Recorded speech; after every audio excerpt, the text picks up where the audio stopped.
මම most අවස්ටන්ඩික් award එක ගන්න හිටි මට කලින් සනිත්ම හිටිය එයාගේ ස්පෙශල් අවෝඩ් එක ගන්න හාහුවක් ගියා ලොකුවටම සිරිමාව බණ්ඩාරනායක විද්‍යාලයේ සම්මානයක් පිළිබඳ ගැටුමක්. යාට රියර්සල් එකට එන්න බැරි වෙච්ච නිසා බෝඩ් එකක් නැති කිරීම කියන එක අසාධාරණද? එහෙම රියර්සල් එකකට ආවේ නැති වුණාම අවෝඩ් එකක් කැන්සල් කරන්න පුළුවන්ද? අර කියපු දරුවා කියමු පළවෙනි පොයින්ට් එකම බොරු. ඒ දරුවා පිටිපස්සේ ඉන්නවා කෝච් කෙනෙක්. ඒ කෝච් ඔහුගේ තාත්තා වෙන්න පුළුවන්, බාප්පා වෙන්න පුළුවන්. අපි දන්නේ නැහැ මොකද්ද ලේ ඥාතිත්වය කියලා. මොකද සාමාන්‍යයෙන් මගේ දරුවව මම වැරදි පාරක යවන්නේ නැහැ. එතකොට මට ඒක 50 මීටර්ස් බටර්ෆ්ලයි එකේ තර්ඩ් ප්ලේස් එකයි, 100 මීටර්ස් බටර්ෆ්ලයි එකේ තර්ඩ් ප්ලේස් එකයි, 200 මීටර්ස් බටර්ෆ්ලයි එකේ සෙකන්ඩ් ප්ලේස් එකයි, 4x100 මීටර්ස් මෙඩ්ලි රිලේ එකේ සෙකන්ඩ් ප්ලේස් එකකුයි තියෙනවා. පුතේ ළඟ ඉන්නේ තාත්තද කියලා හරියටම හොයා බලන්න. මාහරි උගතා මාහරි ජගතා සිතනා මිනිහා මෝඩයෙකි කියලා වික්ටර්නායක එක්තරා කාලෙක තමන්ගේ ගීතයකින් මේ රටට ප්‍රකාශ කරද්දී පහුගිය කාලේ ලංකාව පුරාම හාහුවක් ගියා ලොකුවටම සිරිමාව බණ්ඩාරනායක විද්‍යාලයේ සම්මානයක් පිළිබඳ ගැටුමක්. දැන් මේ සම්මාන රාත්‍රියේ වර්ණ රාත්‍රියේ දවසේ ලොකු ප්‍රශ්නයක් වෙනවානේ. මුළු ලංකාවම මේ ගැන ඇලර්ට් වෙනවා. ලක්ෂණ වත්ව YouTube channel එකෙන් ඔන්න අද දවසේ කතා කරන්න බලාපොරොත්තු වෙනවා. එදා ඒ හාහුව ඇති කරපු කෙනා නෙවෙයි සැබෑම සම්මානලාභියා. එක්ක නබාෂි පෙරේරා. අයවන් පුතේ. අයවන් සර්. කොහොමද? හොඳයි සර්. හා? වෙනස මොකද වෙන්නේ? මගේ කෝචින් වැඩ කටයුතුත් එක්ක සහ උසස් අධ්‍යාපන වැඩ කටයුතුත් එක්ක ජීවිතේ කෝච් කරනවද? කෝචින් කොහෙද කෝච් කරන්නේ කියන්නේ බලන්න. සිරිමාව බණ්ඩාරනායක විද්‍යාලයේම ඩෙවලොපින්ග් ස්ක්වොඩ් එක කරනවා සර්. ප්‍රයිවට් කරන්නද? ප්‍රයිවට් කරන්න තාම නෑ සර්. පටන් ගන්න ඕන. අපිත් මේ පොඩි කෙල්ලෝ දෙන්නෙක් ඉන්නවනේ. බැරිද? ස්විමින් pool එක. මටත් ඇඟබඩ තිබ්බට මේ පීනන්න බෑනේ. පීනනවා කියන්නේ ලේසි වැඩක් නෙවෙයිනේ. සාමාන්‍යයෙන් පිහිනීම කියන්නේ හැමෝටම කරන්න පුළුවන් දෙයක් නෙවෙයි. මම දන්නේ මට නම් පීනන්න බෑ. හැබැයි පිහිනුම් ශූරියක් එක්ක කතා කරනකොට මම කොහොමද පිහිනීම ගැන කතා කරන්න කියන්නේ මම දන්නේ නැහැ. ඒ නිසා මේකේ ටර්ම්ස් ඔයාටම තමයි පැහැදිලි කරන්න දෙන්න වෙන්නේ. දැන් වර්ණ ප්‍රදානය දවසේ පොඩි ප්‍රශ්නයක් වුණානේ. මොකක්ද උනේ කියන්න බෑ. මම මෝස්ට අවස්ටන්ඩික් අවෝඩ් එක ගන්න හිටි මට කලින් සනිත්ම හිටිය එයාගේ ස්පෙශල් අවෝඩ් එක ගන්න. එයාගේ නොලැබීම ගැන කියලා කියන්නේ යට අවෝඩ් එක හම්බුන්නේ නැහැ කියලා ස්පීච් එකක් කරා. ඉතින් පුතේ වැරදීනේ එයාට රියර්සල් එකට එන්න බැරි වෙච්ච නිසා බෝඩ් එකක් නැති කිරීම කියන එක අසාධාරණ නැද්ද? ඒක එයාගේ පැත්තෙන් සාධාරණ නැති පාසල පැත්තෙන් අසාධාරණයි සර්. මං කියන්නේ එහෙම රියර්සල් එකකට ආවේ නැති වුණාම අවෝඩ් එකක් කැන්සල් කරන්න පුළුවන්ද? බෑ කොහෙත්ම බෑ. වැස්සකට හරි ඉස්කෝලේ ගියා නම් ඔය Facebook එකේ කමෙන්ට් කොටපු අය දැනගන්න ඕනේ. එහෙම අවෝඩ් කැන්සල් කරන්න බෑ. සාමාන්‍යයෙන් මිනිස්සු ඉස්කෝලේ යන්න ඕනේ. රජයෙන් නියම කරලා තියෙනවා වසර 13ක පාසල් කාලයක්. ඒ පාසල් කාලේ වැස්සකට හරි ඉස්කෝලේකට ගොඩ වුණා නම් ඔක දැනගන්න ඕනේ. එහෙම අවෝඩ් කැන්සල් කරන්න බෑ. අවෝඩ් එකක් ප්ලාක් එකක් කොටනකොට ඒකේ නම කොටනවා, සර්ටිෆිකට් ලියනවා, ටැගි සූදානම් කරනවා. ඒ නිසා අර කියපු දරුවා කියමු පළවෙනි පොයින්ට් එකම බොරු. ඒ බොරුවට ඇත්තෙන් උත්තර දෙන්න නබාෂි පෙරේරා ඔන්න ඇවිල්ලා ඉන්නවා. නබාෂි පුතේ මේ එදා දවසේ ඔයා most outstanding student වෙනවා සිරිමාව බණ්ඩාරනායක විද්‍යාලේ. මොන අවුරුද්දට අදාළවද? 2023 සහ 24 අවුරුද්ද. ඔය කලර්ස් නයිට් එක තිබ්බේ කොච්චර කාලයකට පස්සේද? අන්තිමට කලර්ස් නයිට් එක තිබ්බේ 2018 සර්. ඊට පස්සේ තමයි 2025 يعني almost 7 years. 7 years. අවුරුදු 7කට පස්සේ පවත්වපු කලර්ස් නයිට් එකක ලස්සනම අවස්ථාවක ඒ ලස්සන නැති කරපු දරුවෙක් සහ ඒ ලස්සන වැඩි කරගන්න තමන්ගේ දක්ෂතාවය භාවිතා කරපු දරුවෙක් එක්ක අපි කතා කරන්නේ. අපි පක්ෂපාතී කියලා කවුරු හරි හිතනවනම් ඔව් මේ මොහොතේ අපි පක්ෂපාතී තමයි. මේ මොහොතේ අපි පක්ෂපාතී තමයි. මොකද අපක්ෂපාතී වෙන්න බෑ. හේතුව තමයි තමන්ගේ නොහැකියාව, තමන්ගේ වැරදි දර්ශනය පාවිච්චි කරලා ඉස්කෝලේක නමක් විනාශ කරපු දරුවෙක්ට අපි වෛර කරන්නේ නැහැ. හැබැයි ඒ දරුවා පිටිපස්සේ ඉන්නවා කෝච් කෙනෙක්. ඒ කෝච් ඔහුගේ තාත්තා වෙන්න පුළුවන්, බාප්පා වෙන්න පුළුවන්. අපි දන්නේ නැහැ මොකද්ද ලේ ඥාතිත්වය කියලා. මොකද සාමාන්‍යයෙන් මගේ දරුවව මම වැරදි පාරක යවන්නේ නැහැ. මොන ප්‍රශ්න වුණත් මගේ දරුවව මම බිල්ලට යවන්නේ නැහැ. ඒ නිසා තාත්තලා එහෙම කරන්නේ නැහැ. තාත්තා කෙනෙක්. එතකොට මට නෑකම් පිළිබඳ පොඩි ප්‍රශ්නයක් තියෙනවා. තාත්තද බාප්පද පුංචි අම්මගේ මහත්තයාද මම දන්නේ නැහැ කවුද කියලා. හැබැයි තාත්තලා එහෙම කරන්නේ නැහැ. මොකද තාත්තලා කවදාවත් තමන් බැටල් එකට යනවා මිසක් තමන්ගේ දරුවව යුද පිටියට යවන්නේ නැහැ. ඒ නිසා නවාෂික තාත්තා මගේ දිහා බලන් ඉන්නවා මෙතනින්ද. තමන්ගේ දරුවව යුද පිටියට යවපු නැති තරඟ බිමට යවලා දක්ෂතා පෙන්වන්න කැප කරපු තාත්තා කෙනෙක් අම්මා කෙනෙක් බලාගෙන ඉන්න තැනක මම මේ වැඩසටහන කරන්නේ. පුතේ ඔයාට මේ සම්මානය ලැබිය යුතු නම් ඒ ලැබෙන්න සුදුසුකම් ටිකක් සපුරන්න ඕනේ. ඔයා පුරපු සුදුසුකම් ටිකම පොඩි කාලේද? පොඩි කාලේ ඉඳන්. ඔව් මේ ස්විමින් ක්‍රීඩාවට ආවේ කොහොමද කියන්න බෑ. මම අවුරුදු 2කමාරේ ස්විමින් පටන් ගත්තා. 2කමාරේ. ඒ කියන්නේ පාවෙන්න පුළුවන් දෙයක් ආ. තාත්තා තමයි මම මුලින්ම ගිහලා පූල් එකකට දැම්මේ. මගේ ෆැමිලි බෑග්ග්‍රවුන්ඩ් එක ස්පෝර්ට්ස් අම්මයි තාත්තා දෙන්නම ස්පෝර්ට්ස් කරපු අය. අම්මා තාත්තා ගැන පොඩි විස්තරයක් කියන්න. මගේ තාත්තා පෞද්ගලික අංශයේ රැකියාවක් කරන්නේ. ඒ කාලේ ඉඳන් ඉස්කෝලේ යන කාලේ ඉඳන් තාත්තා ස්පෝර්ට්ස් කරලා තියෙනවා. අම්මා රජේ රැකියාවක් කරන්නේ. අම්මත් ඉස්කෝලේ යන කාලේ ඉඳන් ස්පෝර්ට්ස් කරලා තියෙනවා. අම්මයි තාත්තා නිසා තමයි මෙච්චර දුරක්. එක අයකද පවුලේ? ඔව් සර්. හා හොඳයි. එතකොට මේ ඔයාගේ දැන් කියන්නකෝ මේ ජයග්‍රහණ ලබන්න තියෙන සුසුකම් ටික. මුලින්ම පටන් ගත්තා 2016 මම සිරිමාවට ආවේ 6 වසරේ ඉඳන් සර්. 6 වසරේ ඉඳන් තමයි මගේ පර්ෆෝමන්ස් පටන් ගත්තේ 6 වසරේ ඉඳන්. එහෙම 6 වසරේ කෙනාට සම්මාන දෙන්න බැරි මොකක්ද ප්‍රශ්නයක් තියෙනවද? එහෙම අඩුකුලේ වගේ ප්‍රශ්නයක් මොකක්ද තියෙනවද මේ ඉස්කෝලේ? මෙච්චර කාලයකට එහෙම දෙයක් තිබුණේ නැහැ සර්. එතකොට මම 6 වසරෙන් ආවම 2016 මුලින්ම පටන් ගන්නේ South Asian Aquatic Championship එකෙන්. ඒකේ මට under 15 කැටගරි එකකින් මම තමයි මේ මීටරේ සහභාගී වුණ ලාභාල්තම ළමයා. එතකොට under 15 කැටගරි එකට යද්දි මට අවුරුදු 11යි. under 15 කැටගරි එකට යද්දි මට අවුරුදු 11යි. එතන නීතිවරු විතරක් නෙමෙයි කරන්නේ. පුළුවන් නේ එහෙම යන්න. එහෙම යන්න පුළුවන්. පුළුවන් නේ. හා. වැඩි ප්‍රයෝජන තමයි යන්න බැන්නේ. එතකොට මට ඒකේ 50 meters butterfly එකේ third place එකයි 100 meters butterfly එකේ third place එකයි 200 meters butterfly එකේ second place එකයි 4 into 100 meters medley relay එකේ second place එකකුයි තියෙනවා සර්. ඊට පස්සේ 2017 9th Asian age group එක 9th Asian age group championship එකේ participate කරනවා. ඒකේ පොඩිම කෙනා මම තමයි. උස්බෙකිස්තාන් වල තියෙන ටෂ්කෙන්ට් උස්බෙකිස්තාන් 2017 ඊට පස්සේ එතකොටත් මට නැෂනල් ප්ලේසස් තියෙනවා. මම මේ සහභාගී වෙනකොටත් මම නැෂනල් කියන්නේ සෙකන්ඩ් තර්ඩ් වගේ ඉන්නවා. ෆස්ට් නෑ සෙකන්ඩ් තර්ඩ් වගේ ඉන්නවා. 2018 මැලේසියන් ඉන්විටේෂනල් ස්විමින් චැම්පියන්ෂිප් ප්‍රෝග්‍රෑම් එකක් තියෙනවා. ඒක මැලේසියා වල තියෙන්නේ කොලලම්පුර්. ඒකේ 50 meters butterfly එකේ 4th place එකක් තියෙනවා. ඊට පස්සේ 2019 නොමිනේට් වෙනවා ආයි 10th Asian age group එකට ඉන්දියා තියෙන්නේ නිව් දිල්ලි ඉන්දියා. ඒක පාටිසිපේට් කරන්නේ නැහැ නොමිනේට් වෙනවා විතරයි. ඒ කියන්නේ ටුර් එක යන්නේ නැහැ. ඊට පස්සේ ආයි 2018 චූලබෝන් ස්විමින් චැම්පියන්ෂිප් එක තියෙනවා තායිලන්ඩ්. පාටිසිපේට් කරන්නේ නැහැ සිලෙක්ටඩ් පාටිසිපේට් කරන්නේ නැහැ. ඊට පස්සේ කොවිඩ් සීසන් එක එනවා. ඊට පස්සේ ආයි 2022 ජූනියර් වර්ල්ඩ් චැම්පියන්ෂිප් ටුර් එක එනවා සර්. එතකොට ඉකොනොමික් ක්‍රයිසිස් එකත් එක්ක ආණ්ඩුවෙන් ස්පොන්සර් කරන්නේ නැහැ. මගේ අම්මයි තාත්තයි කරන රසවල අනුව අපිට ඒක affordable නැහැ. මම ටුර් එක යන්නේ නැහැ. මට සල්ලි හොයාගන්න බැරි වෙන නිසා. ඒ වුණාට ඉස්කෝලෙන් තව කෙනෙකුට දීලා තියෙනනේ OG එකෙන් සල්ලි. කොහොමද ඒක දුන්නේ? ඒක ඉස්කෝලෙන් ගත්ත දෙයක් මම ඒකට දන්නේ නැහැ. මම එතකොට එහෙම මට මගේ ෆස්ට් ටුර් එකට විතරයි ඉස්කෝලේ මුදල් හම්බුනේ. එතනින් එහාට හම්බුනේ නැහැ.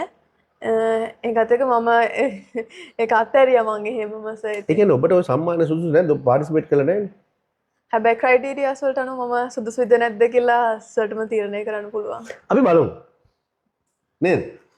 සාමාන්‍යයෙන් අර Facebook එකේ පහුගිය දවස් ටිකේ මේ මාර ක්‍රීඩාශීලී මේ පුත්‍රත්වයන් ටිකක් හිටියනේ. නේද? ඔන්න පාසලෙන් මේ සම්මානය ලැබීම සඳහා ක්‍රයිටීරියා ටිකක් දීලා තියෙනවා. මෙම සමාජ මාධ්‍ය හරහා විද්‍යාලයට අපහාස කරනු ලබන ආශිෂ්‍යාව කරන චනිත්මා විද්‍යාලීය වර්ණ ප්‍රදාන වල සඳහා පැවැත්වූ පෙරවරු තුලින් එකකට හෝ සහභාගී වෙන්නේ නැත. ඔන්න ඉස්කෝලේ තිබු ස්ටේට්මන්ට් එකකින් මම කියන්නේ. ඒත් ඇයට the most outstanding sports woman සම්මානය අහිමි වූයේ ඇය පවසන පරිදි පෙරහරු සඳහා නොපැමිණෙන නිසා නොව ඇය ඊට සුසුකම් නොලැබූ බැවිනි. සාමාන්‍යයෙන් මාධ්‍යයට ප්‍රකාශ කරනකොට සහ මේ දැන් අර වගේ බෝම්බයක් වගේ ගහලා දැම්මනේ ඉස්කෝලේ ඉස්සරහ නේද? මට එක මතක් වුණේ මේ අපි පුංචි කාලේ හිටපු ජනාධිපතිනිය චන්ද්‍රිකා බණ්ඩාරනායක කුමාරතුංග මැතිණියට වේදිකාව ගාවදී බෝම්බයක් ගැහුවා. මම දැක්කේ බෝම්බේ වගේ. සාමාන්‍යයෙන් එහෙම බෝම්බ ගහන්න හොඳ නෑ ඉස්කෝල වලට. අපිත් ඉස්කෝල වල ගිහපු මිනිස්සු මමත් ඔයගලගේ ඉස්කෝලේ එහා පැත්තේ කිට්ටෝ ඉස්කෝලේ ගියේ. එයා කියනවානේ එයාට පෙරවරු සඳහා නොපැමිණි නිසා කියලා. ඔන්න ඉස්කෝලෙන් තියෙනවා නොලැබූ බැවිනි ඇයට මෙම අසත්‍ය ප්‍රකාශය සිදු කිරීම සම්බන්ධව සමාජ මාධ්‍ය විසින් ඇයගෙන් නඩු ඇසිය යුතුය. ඇය දැන් පාසල් ශිෂ්‍යාවක් නොව වයස අවුරුදු 20 ඉක්මව තරුණයෙකු පුරවැසියෙකි. පාසල පැත්තෙන් මම මේ කියන්නේ තමන්ගේ ප්‍රකාශය සිද්ධ කරනකොට මේ වගේ රචනා ලියන්න එපා. කෙලින් කියන්න. මම දන්නේ ඇයි ඉස්කෝලේට මේක ප්‍රකාශ කරන්න බැරි කියලා. මම දන්න විදියට විදුහල්පතිනියට ප්‍රකාශ කරන්න බලතල දීලා නැහැ. අමාත්‍යංශයෙන් සහ පාසල පැත්තෙන් රිපෝට් එකක් දීලා තියෙනවා. ඒ රිපෝට් එක මම දන්න විදිහට තාමත් පබ්ලික් කරලා නැහැ නේද? මොකද්ද සිද්ධිය කියලා දෙන්නේ. මට අපිට දූෂමාන ආරංචි එනවනේ එහෙම මේ. ආරංචි විදියට ලේකම්තුමා කියලා තියෙනවලු නිවැරදි කිරීමට යටත්ව කියලා තියෙනවලු මේක අපි ඉස්සරහට ගෙනියන්න බලාපොරොත්තුවක් නැහැ. මේක මෙහෙම අතහැරලා දාන්න ලොකු හානියක් වුණේ නැහැනේ කියලා. කවුරු හරි එහෙම කියනවා නම් පාසලක කීර්තිනාමය කියන්නේ එහෙම නිකන් අතහැරලා දාන්න පුළුවන් එකක් නෙවෙයි. සිරිමාව බණ්ඩාරනායක විද්‍යාලය කියන්නේ අවුරුදු ගාණක් තමන්ගේ කීර්තිනාමය තාම හොඳට අරන් ගිහපු ඉස්කෝලේ. එහෙම ඉස්කෝලේක රෙද්ද ගලවලා දැම්මා වගේ නගලන්න බෑ ඉගෙන ගත්ත ළමයෙකුට.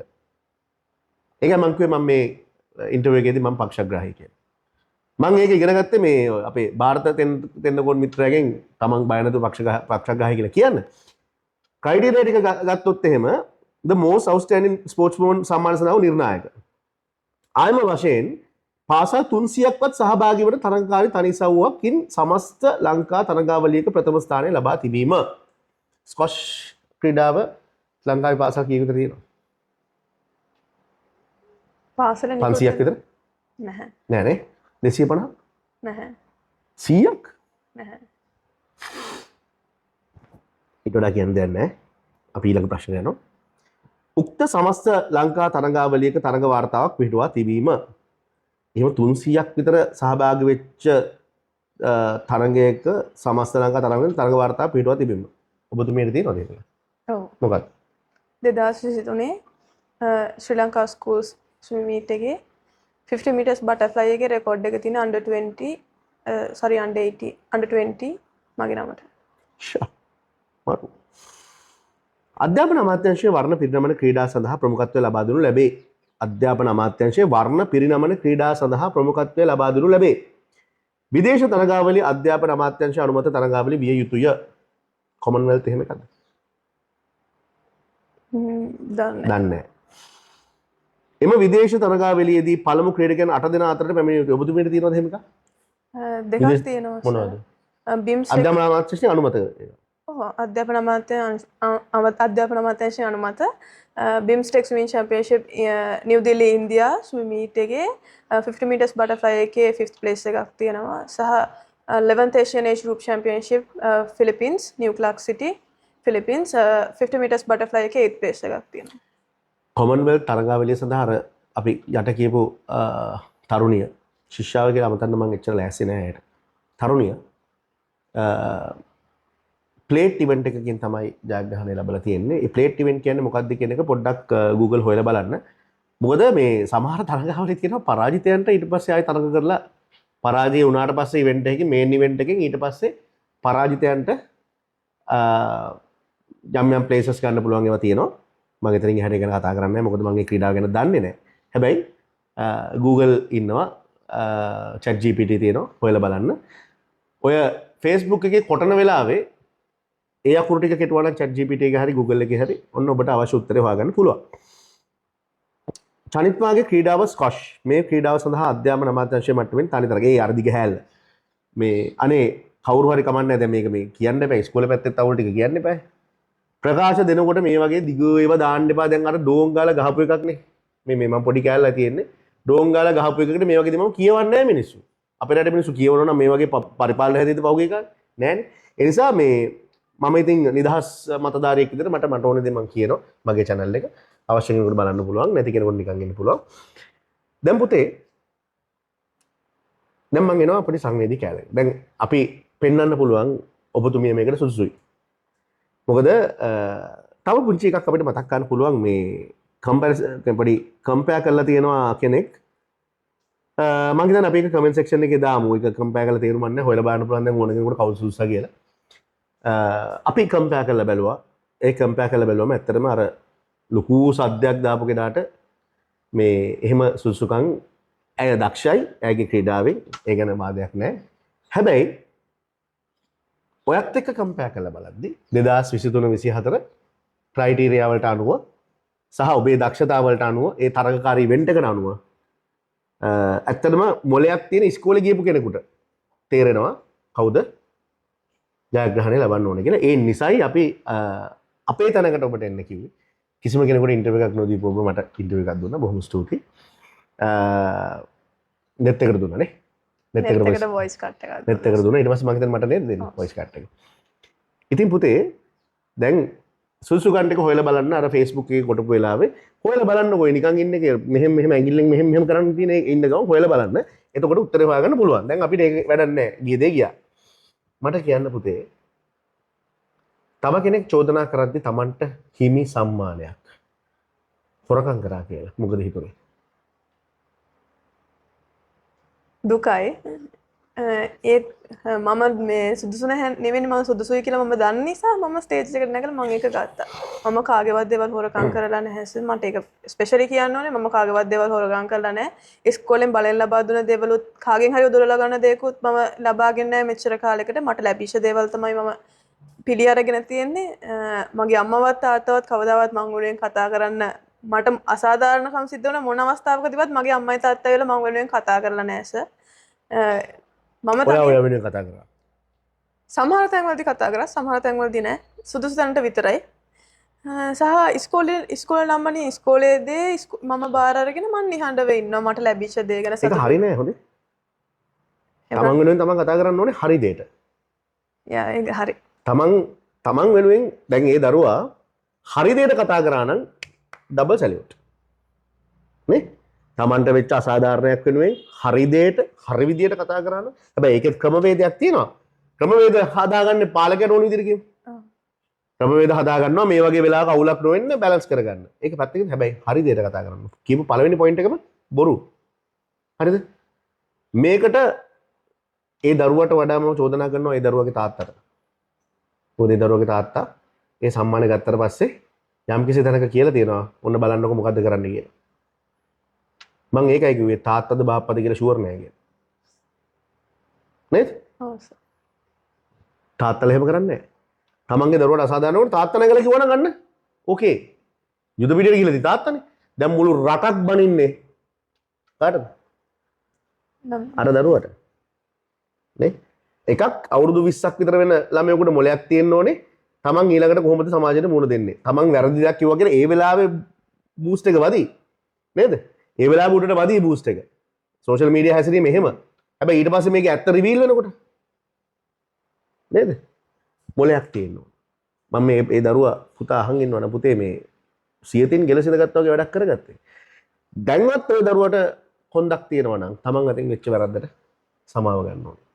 මොකද වැරදිලා හරි පාසල පැත්තෙන් හරි පාසලේ ආදිශිෂ්‍ය සංගමයෙන් හරි කොහෙන් හරි ඔබතුමියට එරෙහිව ලීගල් ඇක්ෂන් එකක් ගත්තොත් ලේසි වෙන්නේ නැහැ. ඒකත් කියන්න බෑ. පාසලක නමක් විනාශ කරලා සාවද්‍ය ප්‍රකාශයක් කරලා ඊටාම නරක විදියට ඒ හැසිරීම අනුමත කරන්න බෑ. ඉතින් ඔබතුමිය වැඩි හිටියක් හින්දා වැඩි හිටි කාන්තාවක් හින්දා ලීගල් ඇක්ෂන් එකක් ගත්තොත් ලේසි වෙන්නේ නැහැ. අපරාධ ජීවිතේ පටන් ගත්ත ගමන් පුතේ මේ දරුවෙක්ගේ අයිතිවාසිකමක් වෙනුවෙන් කතා කරන එකයි වැරදි දෙයක් සමාජගත කරන එකයි දෙකක්. ඒ සමස්ත සිද්ධියෙන් දුවේ ඔයා අපහසුතාවයටපත් වුණා නේ සයන්?